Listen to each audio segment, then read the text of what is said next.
եթե թեկուզ 100 ադրբեջանցի վերադառնան Հայաստան, ուշադրություն դարձրեք, եթե 100 ադրբեջանցի վերադառնան Հայաստան, այդ 100 ադրբեջանցին կդառնան արդեն պատրվակ, Թուրքիան կասի, որ արդեն այս ադրբեջանցիների քթից աղոն է գալիս, իրանք ունենան բարոյական իրավունք զորք մտցնեն Հայաստան։ Ինչպես որ դրանք զորք են մտցնում Սիրիա, Իրաք եւ այլն։ Այսինքն փաստացի Նիկոլ Փաշինյանը եւ իր հանցավոր խմբակը պատանդի կարգավիճակի մեջ են հայտնվել Ալիևի ձեռքում եւ Ալիևը օգտագործելով այս իրավիճակը այս մարդկանց միջոցով ուզում է լուծի Հայաստանի լուծարման խնդիրը։ Սա ամենակարևոր խնդիրն է։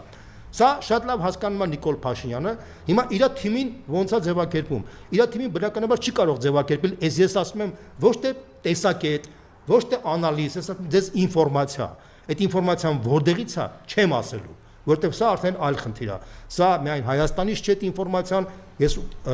sense դեմ։ Դա արդեն այլ խնդիր է։ Ես ասում եմ ինֆորմացիա, որ դուք իմանաք։ Հիմա տեսեք, իր թիմին